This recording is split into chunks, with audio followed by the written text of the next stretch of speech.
The opening scene introduces you to a Florida man, sunburned, practical, and just self-aware enough to recognize a bad idea when it floats up out of the ocean and smiles at him, fishing off the coast of Honeymoon Island on what should have been a completely normal day. And then, naturally, a mermaid rises from the water, as they do, and offers him a wish. And instead of reacting with awe or excitement, he just kind of squints at her like he's trying to figure out what the catch is. The Florida man explains that he's seen enough movies and heard enough stories to know that wishes never go well, and he cautiously tells her that this whole thing sounds like a setup. The kind where everything goes horribly wrong, and he ends up learning a lesson he didn't ask for. She calmly explains the rules, that if anyone is harmed by his wish, including himself, the entire thing will be undone, and everything will reset as if it never happened, but he alone will remember exactly how badly it went. The story then lingers on their long, drawn-out negotiation as the sun slowly crosses the sky, with him poking at every possible loophole and edge case, asking what counts as harm, what counts as fairness, and whether regret alone is enough to trigger a reset, while she answers every question with unsettling confidence.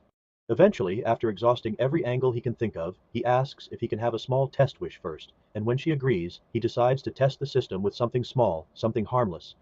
And the Florida man cautiously wishes that his cooler was filled with the best beer he's ever tasted. And for a moment it works beautifully, the cooler overflowing with perfect ice-cold bottles, and he takes a sip and lights up like he's just discovered something magical.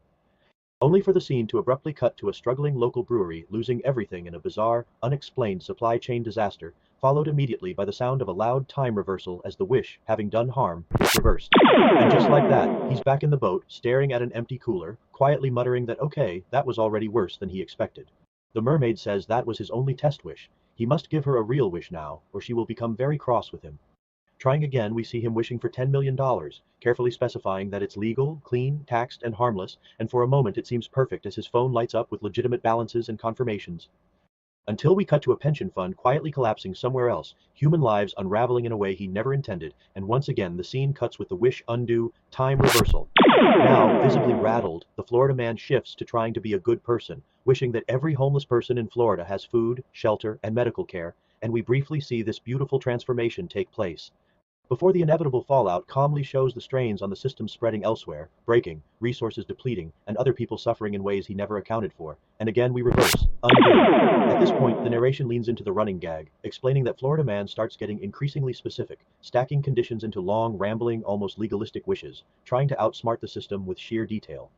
We hear one of these absurdly complex wishes in full, something about legally undiscovered ocean gold that is environmentally safe, historically unclaimed, plausibly found by him while fishing, easily sold without raising suspicion, and benefiting no one at anyone else's expense. And before he even finishes the sentence, the recap interrupts itself with the loud record-scratching clock reversal, as if the universe didn't even feel like letting him finish, because it was already a disaster somehow. Now the montage accelerates, with the narration rattling off increasingly ridiculous attempts as he wishes for perfect health, perfect luck, perfect outcomes, and even something as simple as a perfect sandwich with no consequences. Seagulls explode mid-flight in freak breadcrumb incidents, ecosystems collapse without mosquitoes for some reason, cats get diabetes, Florida man gets poison ivy, a bad back, and shingles, all followed immediately by the automatic time reversal as wish after wish is undone. Now explaining that he's run out of clever ideas, out of loopholes, out of ways to win, and that he's finally realized something simple and uncomfortable, Florida man exclaims that there is no such thing as a harmless wish. And so, in that quieter moment, he looks at the mermaid not as a puzzle to solve, but just as her, and gently wishing that she could be human, just as beautiful, and that she could be his girlfriend. Then we see the transformation as she rises from the water, becomes human, steps onto the boat, and they embrace in what feels like a genuinely perfect moment. And then, eventually, reluctantly, inevitably, the story delivers one more disastrous wish brought to life, and time rewinds yet again.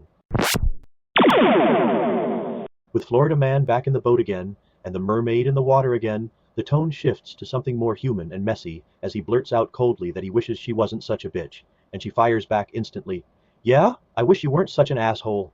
The silence that follows is longer this time, heavier, and we sit for a moment before noting that she quietly reminds him he still has one wish left.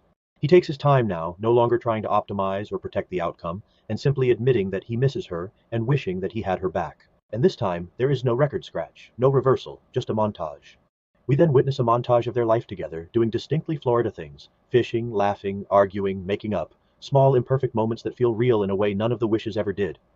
As the montage continues, things get just slightly strange, just a little too lucky, hinting that maybe the rules are bending now, or maybe they've simply stopped mattering. She does, after all, still have magical powers. And the closing narration says that he set out to find the perfect wish, one without consequence or cost, and discovered that such a thing doesn't exist in any world worth living in.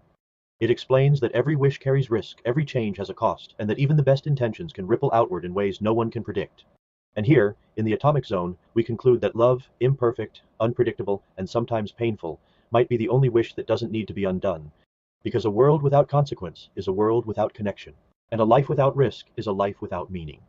But somewhere between the undoing and the understanding, he made one final wish. Not for perfection, not for control, but for something fragile enough to matter.